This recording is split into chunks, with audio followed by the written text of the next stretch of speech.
Guys, congratulations on the show. Thank you, man. It's so much fun. Me and my girlfriend, fiance, excuse me.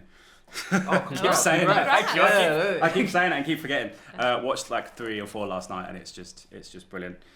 When you got the scripts for this, I can imagine you get lots of scripts. You think this is going to be great. You know, I'm going to have so much fun on this. This feels like it's very different. Like this was so much fun because the dialogue is so witty. There's there's lots of frivolity and like lots of things going on. This must have been the most fun set you've been on so far. I have to say, it looks insane. Yeah, it was so much fun. I didn't expect to have this much fun.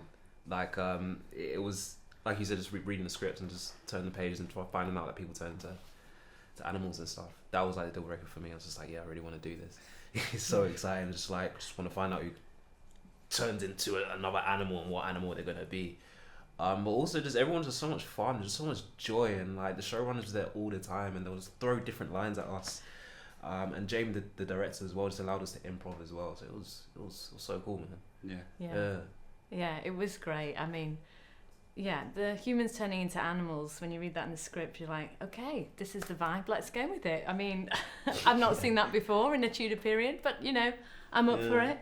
And, yeah, we just, like you said, we did a lot of improvisation and lots of different takes, and you had to have fun with it because that was the tone. It was and it came from the top, didn't it? It came from Gemma and Meredith, really. The showrunners were so enthusiastic about it that it was infectious, and we just, I don't know, we just had a laugh, didn't we? Yeah, a great laugh. I can't talk too spoilery about your relationship in the show, but tell me about bringing that relationship to life, because I don't know if it's kind of in keeping with the tone of the show and kind of the period things where you kind of think, I don't trust anybody apart from maybe Jane, but then maybe she's got her own agenda as well, who knows. Playing that and having kind of the undercurrent going as well, that must have been great to kind of do together, and also your wonderful co-stars Dominic Cooper and everyone else. Yeah, well, we had a lot of fun, didn't we? It was a lot of fun, yeah, because we don't actually have that much together. We don't know, but when we had the scenes, there was like a lot going on underneath that I found in a way. Yeah, very complicated. Really family dynamics, like you'd have in any family. Yeah, it's just you're a really intense sister. It's true. It's just like, okay. Yeah. But even when we did the read through as well, I was like, all right, okay, Kate is quite scary. It's kind of so scary. But it just helps massively, is because when you brought so much to your characters, it made it so much easier to like just play off that. Our relationship is so complicated. Yeah. But I love it. And Dominic Cooper is an absolute hoot on set, isn't he? I mean, he's like the king of chaos in the best possible way. So it was just like, strap yourself in. Here we go. Dom's on set. Let's set off the fireworks. It's been so fun to play with, because there's always you two together, isn't it, most of the time. Yeah, he's a hoot. Have you met him?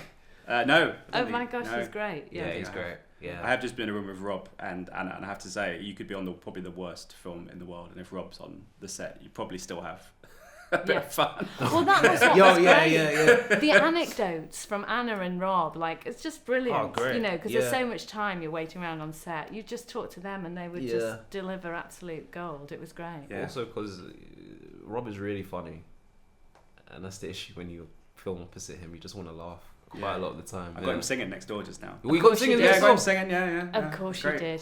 And obviously he's an amazing improviser. So Jamie would just shout out a note for Rob, say something about, I don't know, the plague or something, and he could riff. He can just keep going. Yeah, I remember him and Dominic were just riffing at one point. And I was just like, wow, look at these two go. And it was just so nice to see, especially me who's much younger than them, just to see these older actors just like, you know, just do their thing. Yeah. It's so inspiring to see them. Yeah. I love the, as I say, the kind of rambunctious nature to this, particularly the use of swearing, which, let's be honest, we all have to swear now and again to get a bit of out of ourselves, don't we? Yeah. Do you have a favourite one? I'm going to allow you to swear for, you know, a second or two. Do you have a good one? Because there's so many in this, and some that I don't know. I think Anna says concupiscent peasant or something in some. I was like, what does that mean? That's brilliant, right? That's a good one, yeah. That is a good one. I feel like you had a really good ones. You know, they're completely out of my head. But the only ones I can think, I mean, she's, you know, saying little freaks, and calling someone a wench, and I mean, I had loads actually, but I can't remember them. I think mine, bugger off. I like that. Yeah, that's an oldie. An oldie. That's a classic. Bugger off. Yeah, I was using bees and also I love the one gutter snipe. Pistic. I think I said pistic. I should have. I was going to sit there last night and just write them all down, but I was like, no, I'll wait to see if you give me some good ones. Yeah. That's a good one, I have to say.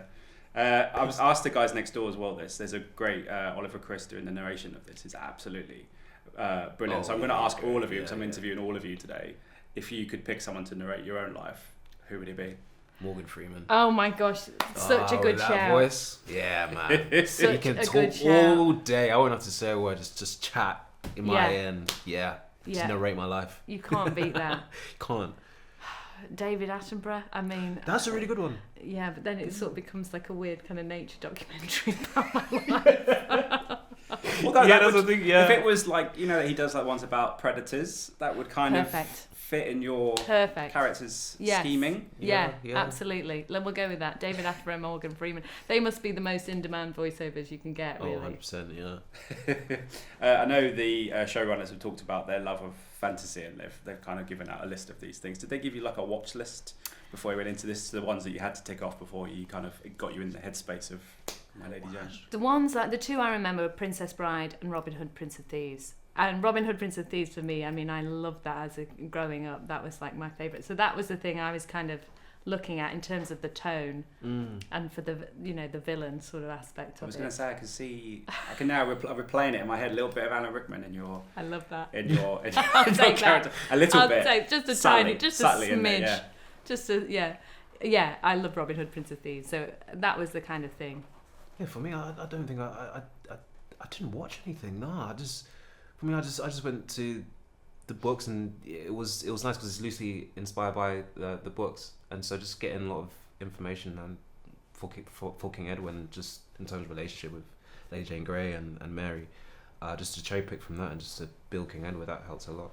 Yeah, so I didn't actually get to watch anything. I've regretted it now. Next time, yeah. That's right. With streaming, just give you. There's a list. You could just go on Disney Plus probably and find most. What did Gemma and Meredith? What did they list to you? The other ones I think were Willow. I think was a big one. Yeah. Princess Bride. What was the one you said again? Robin Hood. Robin Hood.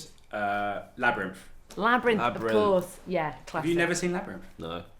Dude, man, I'm missing out. Man, you need to live life. I'm not living. I'm not going to watch it. Interview done. I was going to ask you about your wheelchair.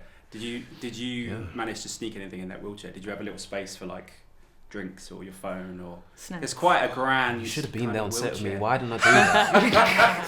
Why didn't I do that? I think you would have kept it like playing games while you're like or sipping on a Coke or something. No. You know what? The only thing that was there, just like the tiny scripts that they give us at the start of the day. Yeah, so that was just there. Yeah. Just didn't know the lines. But. No, nothing was there. No, it was quite there was a lot cool of fringing. Was there a fringe on it? Did it have a fringe? Did it have a fringe? Yeah, it was really fringe. And it was motorized as well, which was cool. Yeah. And when was it? It was, yeah. But there was one moment when Emily, who plays Lady Jane, the motor just stopped working. So she was trying desperately to push me, but it just wasn't going anywhere. And they were still rolling, and she was just trying so hard. Yeah. She does look like she struggles with it in the show. Oh yeah, so that's the reason. It's probably the moment when it just stops. Yeah, you can't have it memorized. Tell me about sitting in the throne or the big throne chair that you guys have, because that's a moment right there. That's like Game of Thrones throne where you sit in it. Did you feel? I felt the power. Yeah. Especially when I was speaking to my counsellors and telling them off. I felt the power. Yeah. Yeah. I was like, I know you guys think you always want me to be like my dad. Well, something. And just seeing all them just like fear in their eyes, and just the fire burning and dogs around me. Yeah, it was nice. Power. Yeah. Yeah, it was like ticking off a childhood fantasy, wasn't it? It was like one of the bucket lists done, like playing a queen. Spoiler alert. Playing a royal on the throne. Yeah, it was fantastic. And we got drunk on power. And it goes to your head very quickly. But it is lonely at the top. It is lonely at the top. Lonely at the top, it is. Yeah. As a final question, I know probably lots of people are asking you, if you could transform into an animal, what would it be? And all that kind of stuff. I'm going to mix it up by saying to you, if you could transform into any other famous person just for the day, who would it be? Oh no! Just to live their life for like a couple of hours. That's a good one. it wouldn't be an actor. It would be someone. You know, I'd love to be like an incredible musician. Maybe, yeah. Maybe Jimi Hendrix. Yeah, that's a good one. Let's see what his life was like. Or like if I transformed to Jimi Hendrix, people are like, what? Jimi Hendrix's life? Yeah. Yeah. That would be cool. Yeah. Maybe just, I'd love to be able to sing like maybe a Beyonce when she's on tour, just for 2 hours, just to feel that love from the crowd. That'll be a really interesting thing. Hey, it's an Amazon show. They got a budget. Exactly. If you want it, we can make it happen. People to sing like that. Come on. No. I was going to ask you about who you would have in season 2 if you could pick someone. So you picked Beyonce, I guess. Yeah, if she's free. I mean, I don't know. I'd love to have Hugh Grant. Well, yeah, that'd be amazing. Yeah. Playing the bad guy though. What? You have to have him play the bad guy though. Oh, definitely. Yeah, definitely. Definitely. There we go. Beyonce and Hugh Grant. It's Amazon. They got the budget. Yeah. Let's make it happen. Guys, thank you so much for your time. Thank you so much. Nice to see you again. You too. Thank you so Nice much. to see you. Thank you. Ladies and gentlemen, you're watching Hey You Guys. Hey, you guys! Hey you guys.